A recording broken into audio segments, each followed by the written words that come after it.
Welcome to our podcast where we tell stories that'll keep you up at night and in the morning have you asking, What's sleep? I'm your co-host Timothy, And I'm the other host, Bailey. and let's talk about some spooky stories.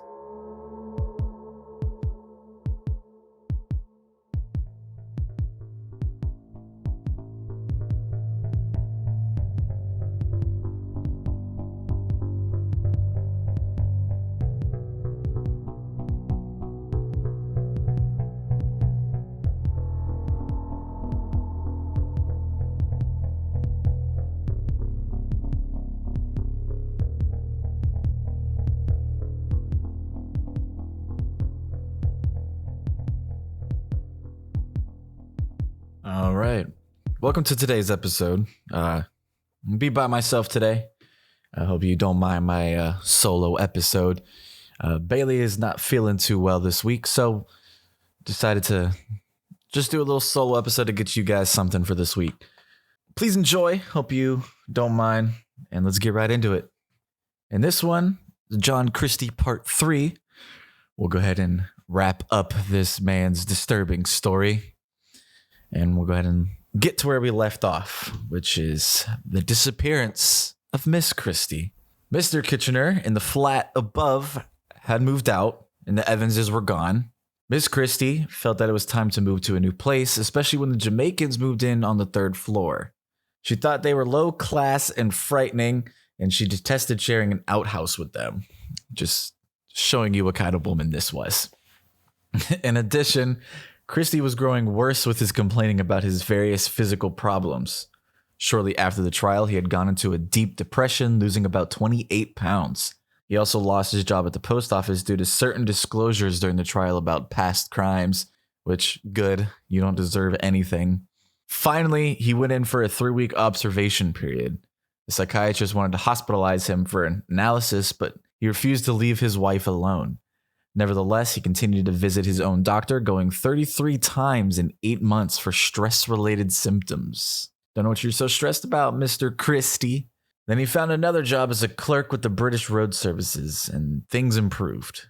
It was not long, however, before he gave notice. He claimed that he had found a better job, but in fact he had nothing at all. Once again, he was underfoot at home. Ethel was not too pleased, but she found ways to divert herself.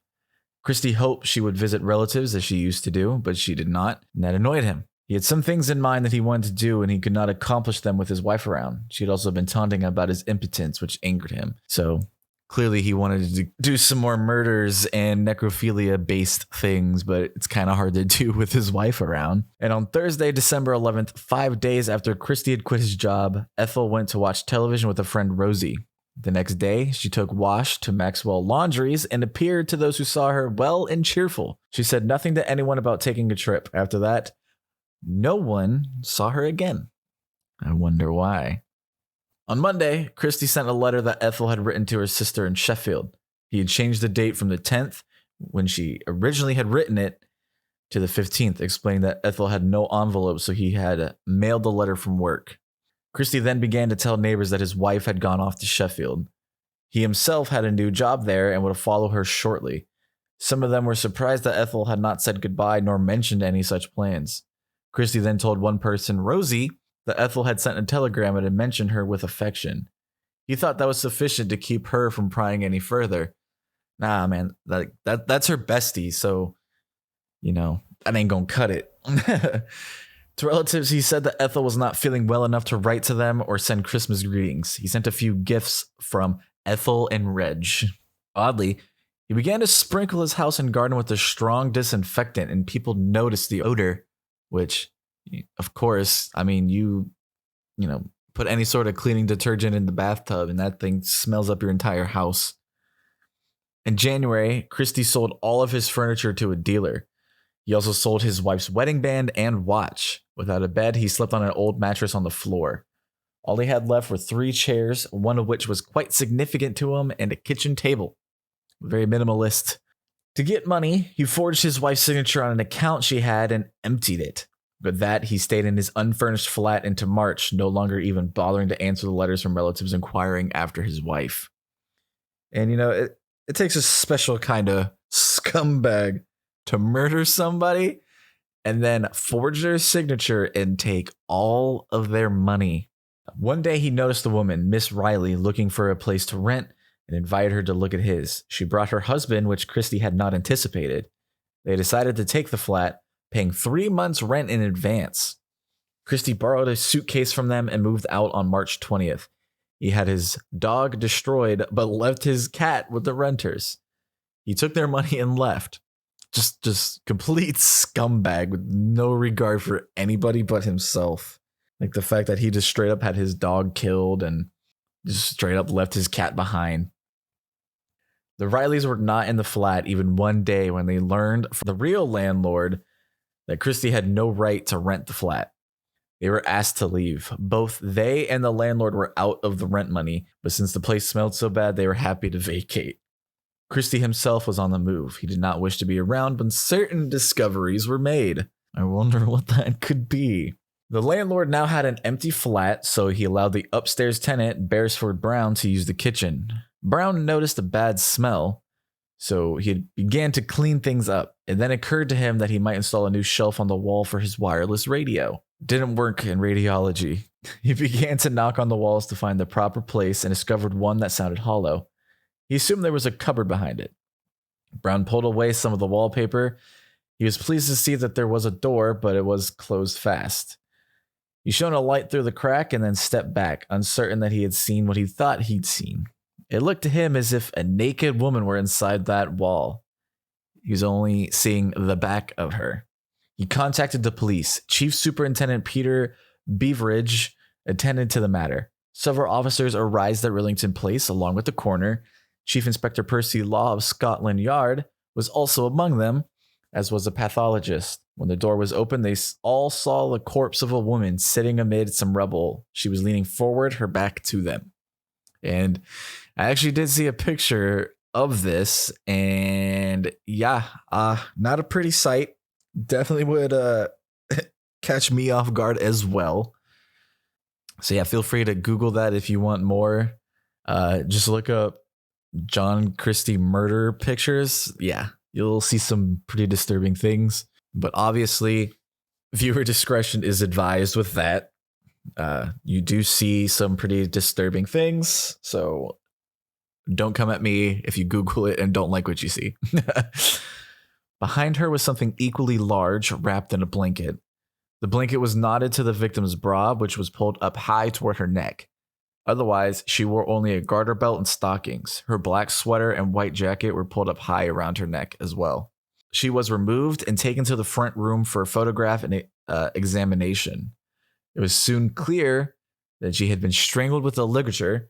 Her wrists were tied in front of her with a handkerchief that had been wrapped into a special knot known as a reef knot.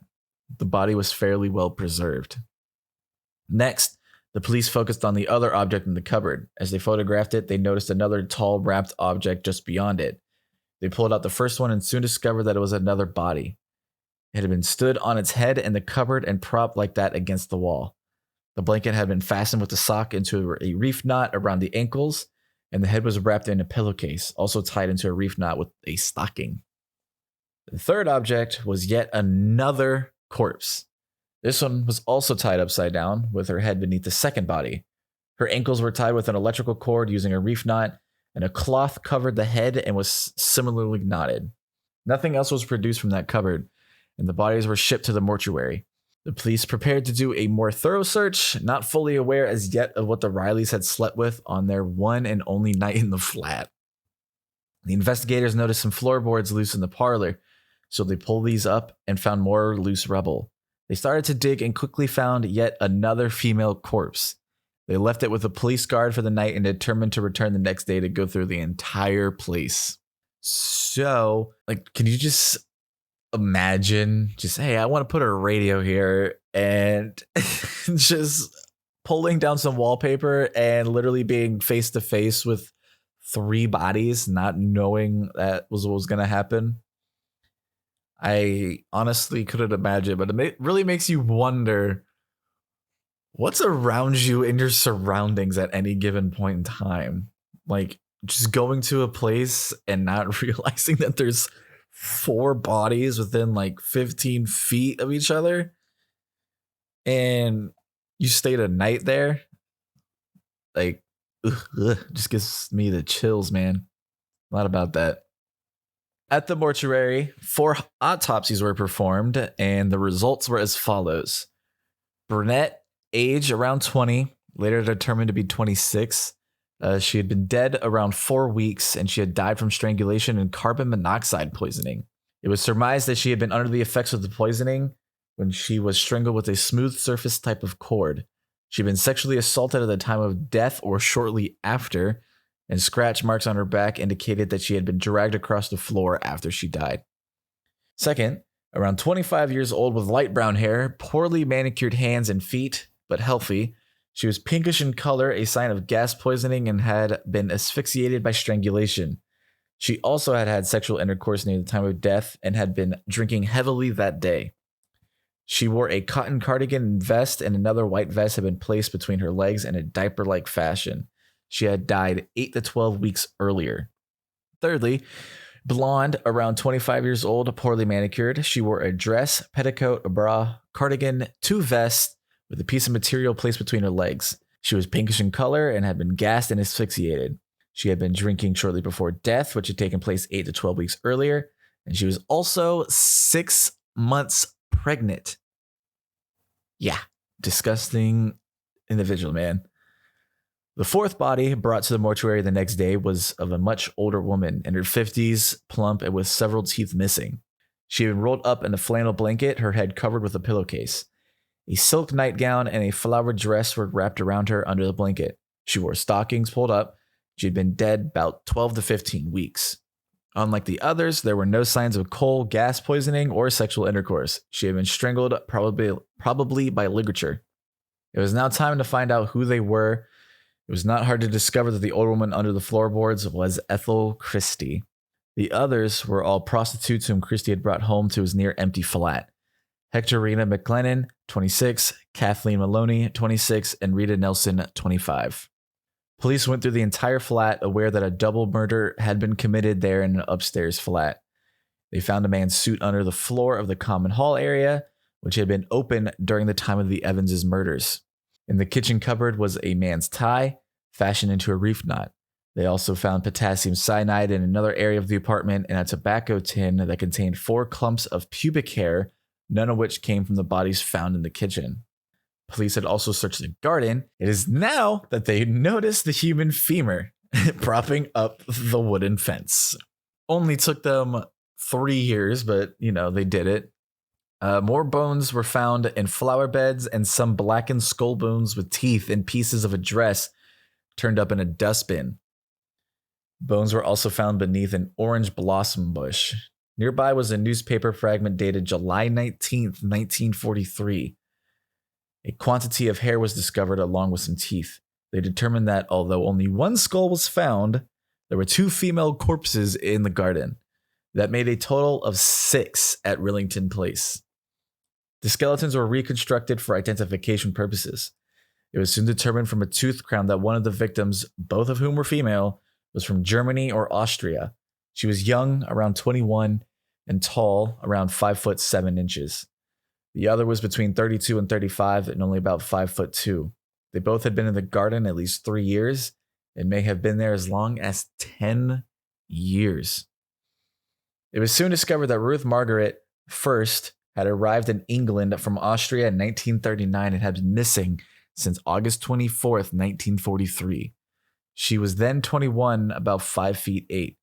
When she disappeared, she had been staying in Notting Hill.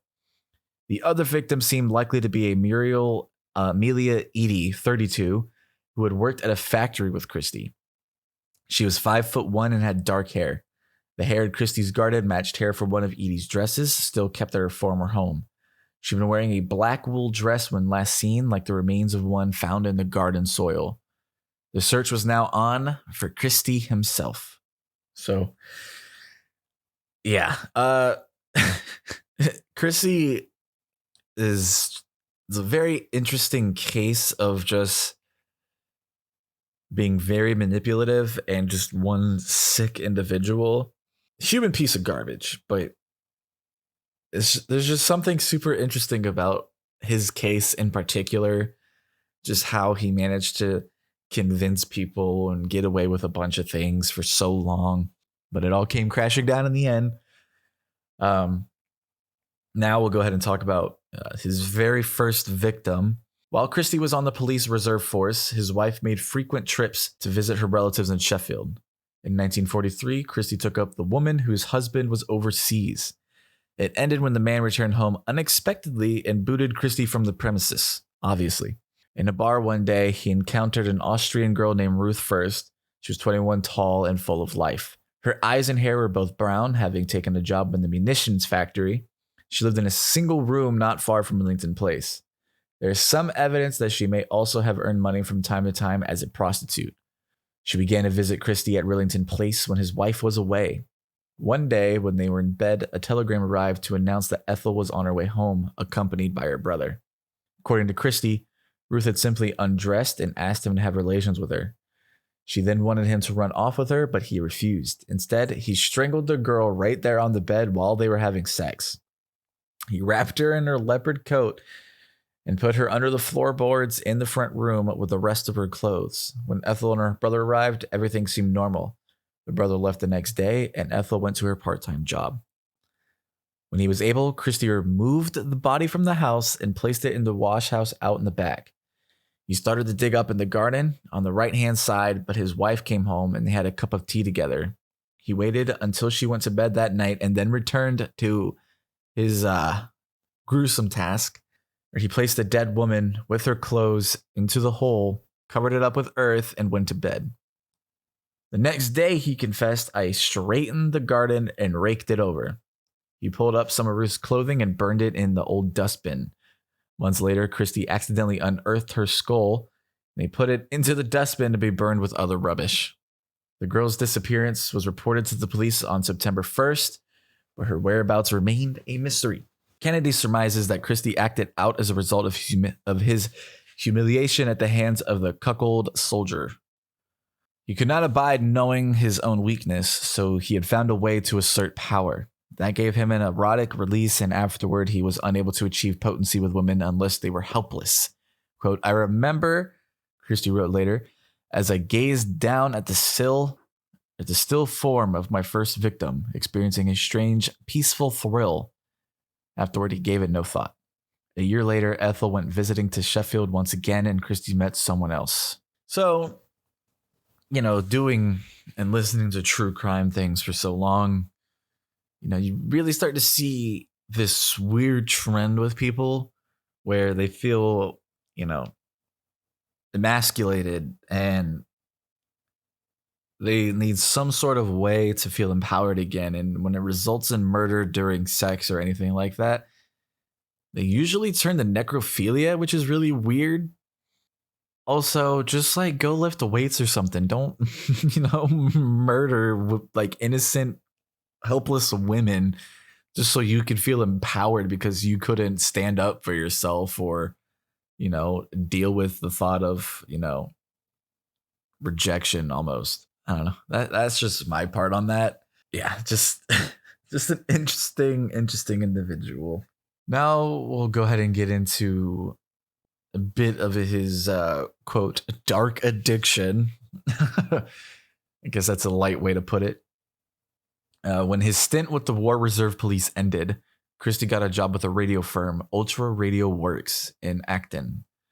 Ethel, too, had a job with an electric light company. It was not long before Christie met his second victim, Muriel Eady, who worked in the assembly department. They encountered each other in the company canteen. She lived with her aunt and had a steady boyfriend. She was short and heavy with dark brown hair. Christie often invited Muriel and her friend for tea served by his wife. Once, the four of them went to the movies together. Christie decided to lure her into his home so he could repeat what he had done to Ruth. Quote, "I planned it all out very carefully," he later wrote. In October 1944, Ethel went to Sheffield to visit relatives. The opportunity was at hand. Christie had told Muriel that due to his first aid background from being with the War Reserve, he had remedy for the guitar from which she suffered.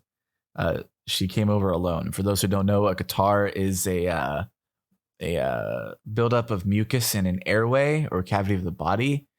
usually affecting the back of the nose, throat, or like the sinuses. So he told her that he had a way to treat that. And, clearly that's annoying. This time he would avoid a struggle. He had prepared himself and he told Muriel that he had a special kind of inhaler that would work quite well. Into a jar he had put in some inhalant disguised with the odor of Freya's balsam. He had made 2 holes in the top of the jar, one of which he used for a small hose that he ran to the gas supply. That tube ran into the liquid and another tube came from the other hole and did not touch the liquid, but was meant to keep the stuff from smelling like gas. According to his own account, after first giving her a cup of tea, he had Muriel sit on a kitchen chair with a scarf over her head to inhale his concoction. Side note, don't trust anybody who says they have, a cure for something, and then go to their house and then just do whatever they give you. Not recommended. As Muriel breathed in, she inhaled carbon monoxide. In less than a minute, it weakened her, which gave Christie the opportunity to strangle her with a stocking. All the while, he had sex with her. Quote, I had intercourse with her while I strangled her. And having no air supply, she quickly expired. Christie once again experienced the peaceful thrill over the body of his victim. Disgusting, man. He then placed her in the communal wash house while he dug a hole for her in the garden. He buried her fully dressed and not far from the very first grave. Later, digging around in the garden, he came across a broken femur bone, so he used it to prop up the fence. And no one noticed. Even cops in the backyard didn't even notice until after they discovered the bodies. Some authors believe that Christie was a necrophile, but others claim that all sexual activity took place before death. No one really knows, however, and he certainly kept the bodies close by. I'm going to say he was a necrophile because he just kind of has that memo a little bit. Necrophilia, which is having sex with the unconscious or dead and keeping them close, has 3 variants: violent, fantasy, and romantic. And the violent types have an overpowering urge to be near a corpse, so they kill in order to achieve this. They may then keep a corpse around to work it over again or go visit where it was dumped. Fantasy necrophiles make death a central part of their erotic imagery. They may ask a lover to, quote, play dead during a sexual act or take photos of that person looking dead, over which they can later, Christie apparently needed them to be unconscious in a death-like pose, if not dead. The romantic types feel such a strong bond with those they kill that they keep them around after death. They may not touch them again, but they want them nearby. You think back to Bailey's last case of Carl Tanzler, excellent example of the romantic type of necrophilia. So definitely check that case out if you really want to see the inner workings of how crazy some of these people can be. Highly recommend that case. Super disturbing and interesting at the same time. It didn't matter whether Christie had sex with a dying woman or a corpse. He kept each one close by. If someone says that he feared the consequences of his wife finding out, so that's why he killed them, such a motive applies only to the first 2, for his wife was the 3rd one to go, and the last 3 were prostitutes. However, with the first one, he says that he strangled her while having intercourse, and that as he pulled away from her, excrement and urine came out of her. That would indicate that she was dead before he was finished. There can be a little doubt that the dying woman excited him, and perhaps it goes back to his desire to punish girls who ridiculed him after a failed adolescent encounter. Kennedy makes the case that Christie was dominating and killing his mother and sisters as well to get them back for all the times they dominated him. In any event, killing women made him feel peaceful and powerful, and the presence of the pubic hair collection indicated another type of perversion, but Christie had to be caught before anyone could make sense of it. Christie claimed that after he left Rillington Place, he fully intended to return, but ended up placing his borrowed suitcase into a locker and wandering around various London neighborhoods. On March 20th of 1953, he booked a room at the King's Cross Roten House with his real name and address. He asked for 7 nights, but only stayed 4. It could be that he heard about the wide-scale police search for him and decided it was better to find another place to stay. His name was on the front page of every newspaper. Since he was at large, he was considered a danger to unwary females. A photograph of him in a raincoat appeared, along with a complete description. At that point, Christie switched coats, buying an overcoat from another man. He gave that man his own raincoat. He later claimed that he wandered in a daze, but the fact that he had the, foresight to, try and put on a disguise disputes that. Because clearly you really weren't in a daze if you were thinking clearly enough to be like, hey, I need to, kind of disguise myself a little bit. He also said that he did see headlines about corpses at his house, but did not connect them with himself. As he ran out of money, he walked around wherever he could and took naps on benches and in movie theaters. Eventually, he wandered to the banks of the Thames.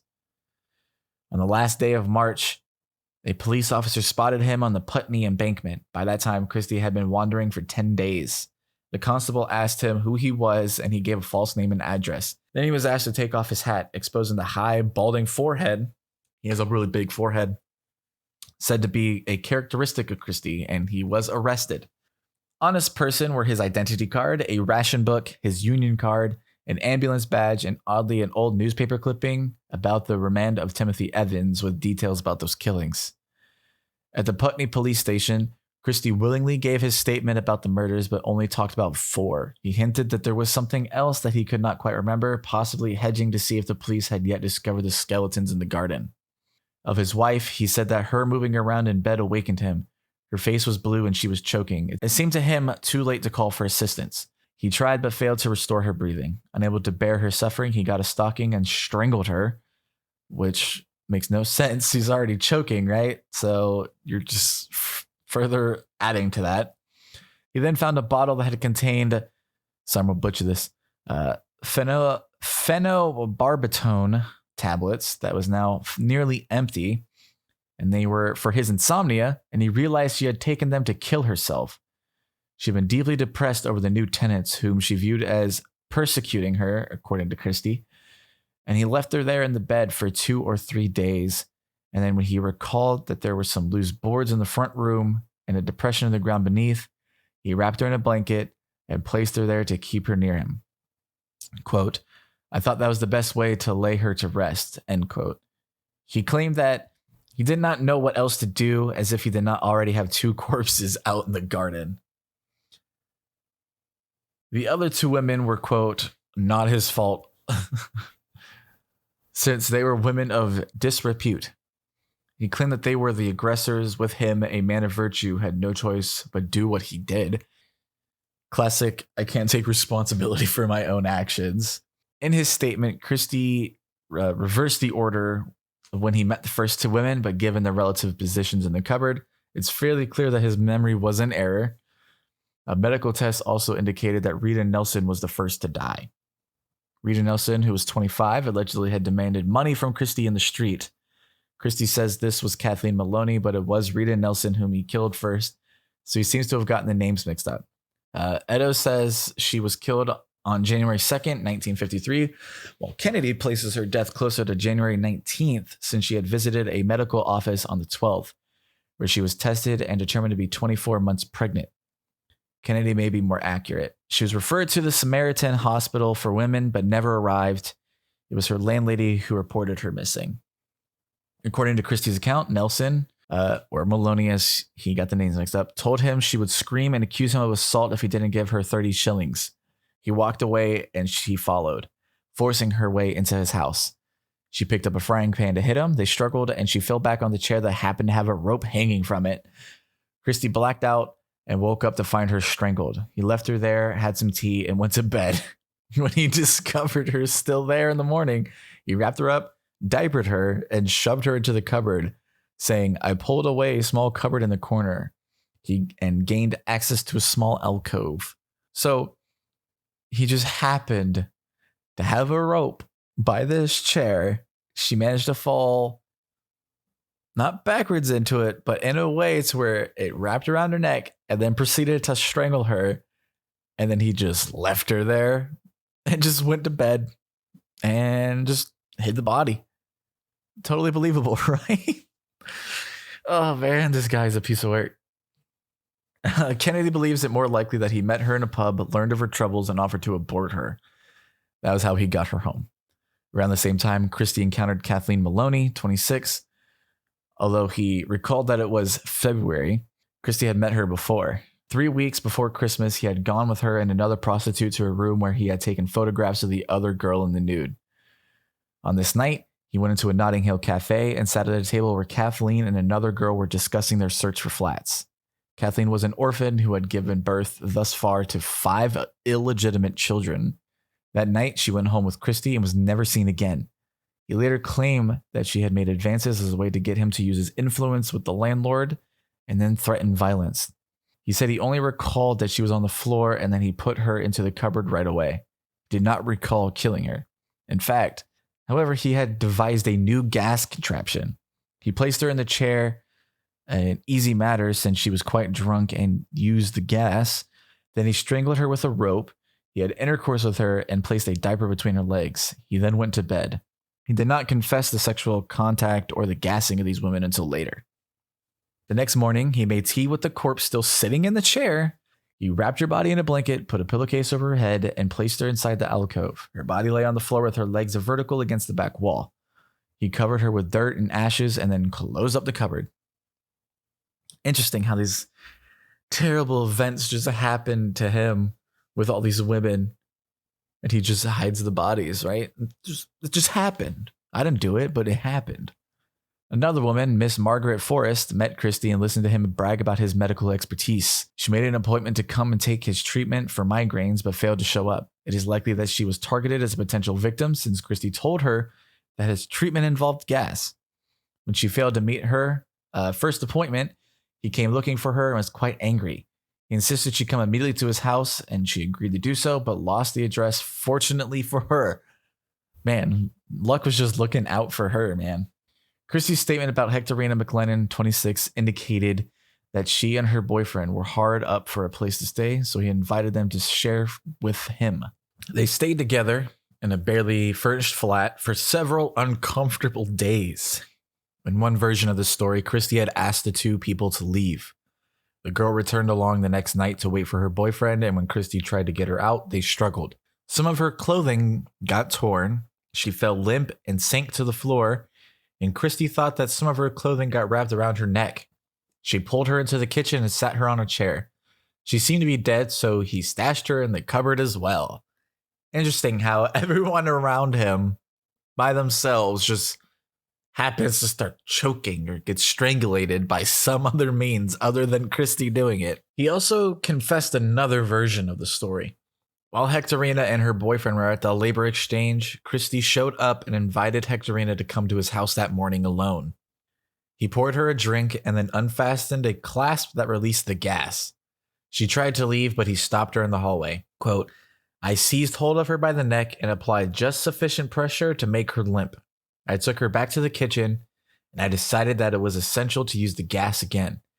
I made love to her and then put her back in the chair. I killed her. End quote. He shoved her into the alcove in a sitting position.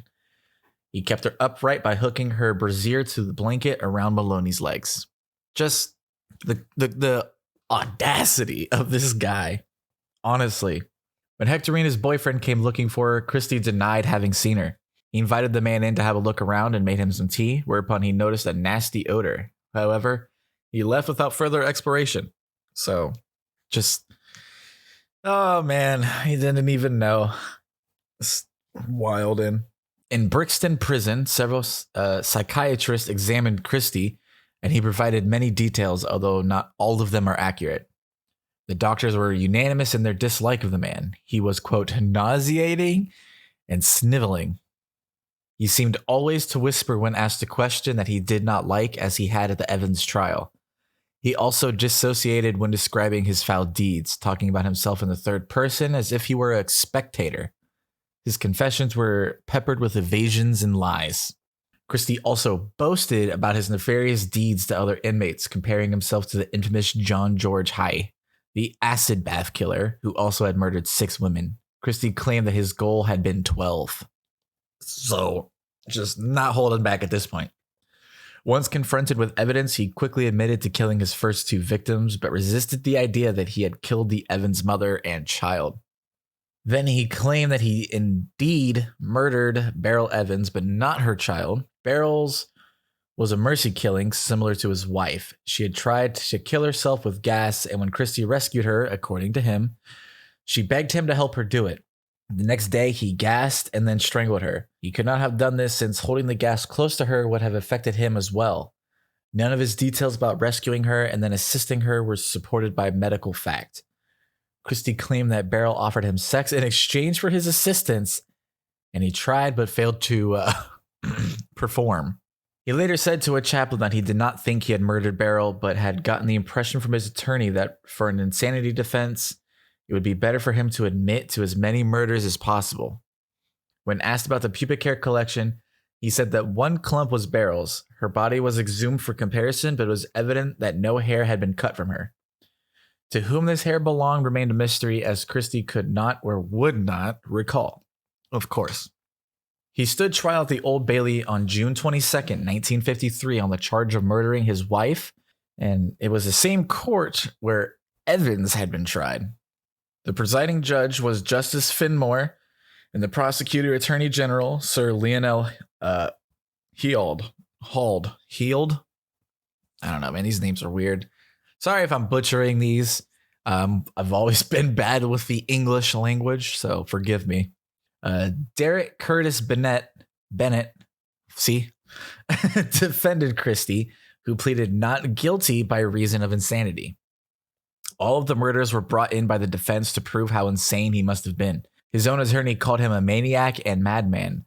Dr. Jack Abbott Hobson, a psychiatrist for the defense, concurred. He said Christie was a severe hysteric who may have known that he was doing at the time of each murder, but did not appreciate that it was wrong.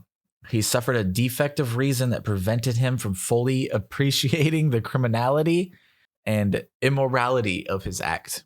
So, in my opinion, the insanity plea or the insanity defense is just the stupidest thing. Like, no matter what's wrong with your head or what kind of state you are in, you know what you're doing.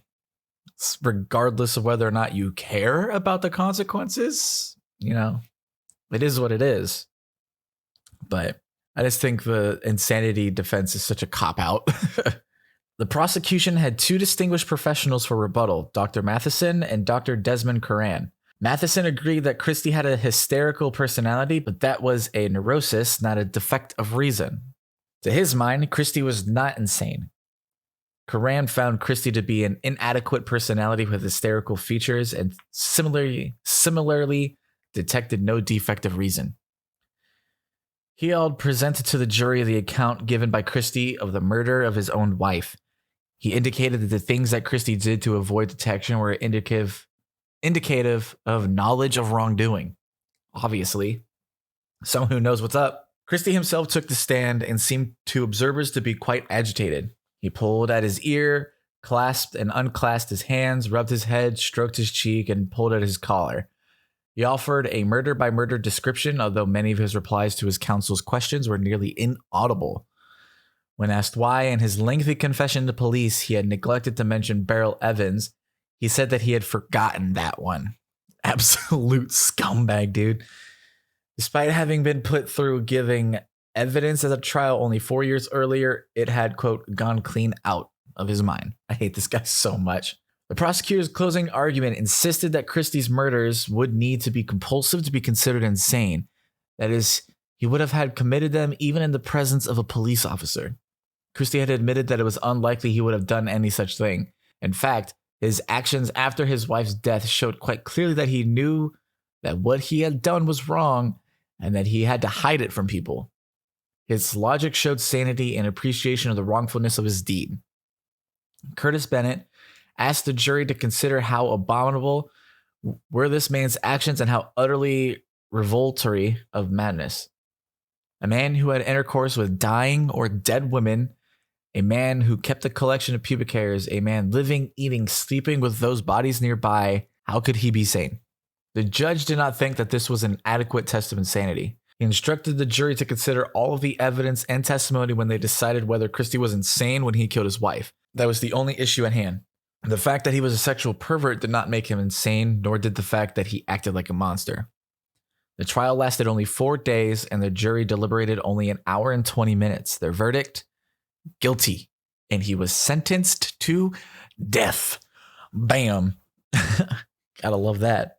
Christie did not appeal, and there appeared to be no medical grounds for reprieve. He was hanged at Pentonville Prison on July 15th, 1953. However, this is not the end of this case.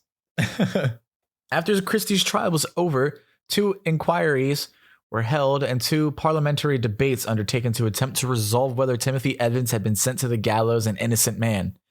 It seemed incomprehensible that 2 men living in the same house had both been stranglers. Evans had accused Christie of his wife's murder, after all, and Christie had even confessed, although he had not confessed to killing the Evans' baby. For all anyone knew, Evans could still have been guilty of this, and that was the crime for which he was tried. John Scott Henderson, the recorder of Portsmouth, however you UK people would like to pronounce that, was assigned to look into the case to decide whether justice had been done. He was given only 11 days to review all the documents in both cases. After intensive investigation, Henderson determined that Evans had indeed strangled his own wife and baby. His report was published on the same day that Christie was hanged, and a debate followed. Many people doubted what he had to say, and more than a few wrote books and articles to that effect. Among those were the editors of the National English Review, F. Tennyson Jesse, who wrote Trials of Evans and Christie, and a psychiatrist hired in Christie's defense. 2 years later, a delegation of 4 men, all press editors, approached the Home Secretary to request another inquiry. They believed that Evans was innocent and had his rights. Those rights, they claimed, had been violated. F. Tennyson Jesse wrote up the case for publication in 1957, believing that Evans was innocent, although he tried to be as fair as possible to those who had handled the case. Ludovic Kennedy concurred on Evans in 10 Rillington Place, published in 1961. Kennedy goes to great lengths to show how poorly the Henderson investigation was carried out. Christie was questioned, but apparently coached to avoid the subject of Geraldine's death. The suggestion is that the police officers involved in the Evans arrest and confession wanted Christie to cover for them. Kennedy's implication is that Henderson was no independent investigator, but simply a mouthpiece for the official version that justice had not miscarried. Bernard Gillis, who represented the interest of Evans' mother, was barred from participation until the last minute and then not allowed to ask his most probing questions. This report is printed in full in Kennedy and Jesse's books, and Kennedy makes telling comments throughout. To him, the primary question was whether or not there was sexual penetration of Miss Evans after death. Evans himself would not have done so, but Christie would surely have been so perverse. Kennedy thought this was suggested in a brief to Evans's counsel from Freeborough, Slack & Company. These 2 books helped to form what has been called the standard version of the case, in which police bungled their jobs and an innocent man was hanged. Evans, they felt, was under Christie's dominance. Christie said he would abort Beryl as a cover for what he really wanted to do, which was to strangle and rape her. She agreed to allow him to, quote, help her, and he went to her flat, gassed her, and then had his way. When Tim found his wife dead that night, Christie persuaded him against going to the police. 2 days later, Christie strangled the baby. He urged Evans to sell his furniture and leave the place. Evans did, but then went to the police. They brainwashed him and beat him until he made a false confession. That made him so confused that he made a poor showing at his trial. It made little sense that by sheer coincidence he would accuse the one man who in fact was killing women in this exact way. Had the 2 skeletons of the garden been unearthed before Evans's trial, things would have turned out quite differently. There's also a fact that Christie had told numerous lies throughout his trial, such as the date of his back pain and claiming that he did not know the furniture dealer. Everyone criticized the fact that the Henderson inquiry had been closed and rushed. That alone made it suspect, especially in the view of the fact that certain documents were refused to the counsel hired by Miss Probert. It was also clear that he had failed to really address Christie's new admission or those facts that were in Evans's favor. Nevertheless, a second inquiry was refused. Henderson issued a supplementary report defending why he did and did not do certain things about which he was criticized. Jesse includes this in full in his book. A second debate took place in the House of Commons in 1953, which pointed out that Henderson still had given no weight to the facts that support Evans's innocence. Still, another inquiry was denied. John Eddowes refuted the standard version of the crimes in The 2 Killers of Rillington Place. His own father had written a book, The Man on Your Conscience, supporting Evans's innocence, but Eddowes believed his father was suffering from a mental illness and was incapable of contributing anything meaningful to the case. Eddowes believed that, in fact, 2 murderers lived at 10 Rillington Place at the same time. Evans, he believed, killed both his wife and child. He points out that the chief pathologist at the time, as well as the medical examiner who interviewed both men, concluded that the evidence supports Evans as a double murderer. In an inquiry conducted in 1965, the conclusion from the pathologist was that Evans had strangled his wife, but not his daughter. It was Christie who did that and then convinced Evans not to go to the police. High Court Judge Sir Daniel Brabin then granted a posthumous pardon to Evans in 1966, which did not declare him innocent, but only innocent of the charge on which he was tried, killing his daughter. And it is unlikely that the case will ever be fully resolved.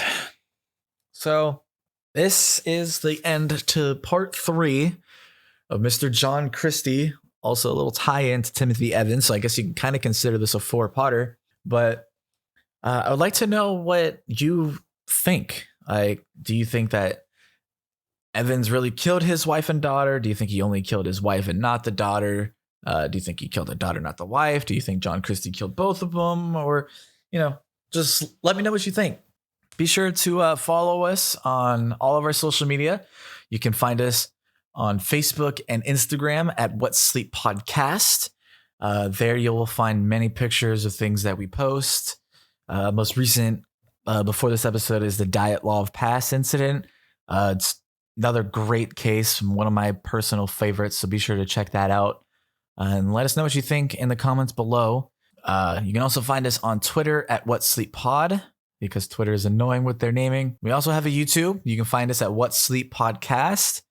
Be sure to leave a like, subscribe, comments, things of that nature. We upload every single episode on there, so be sure to check that out.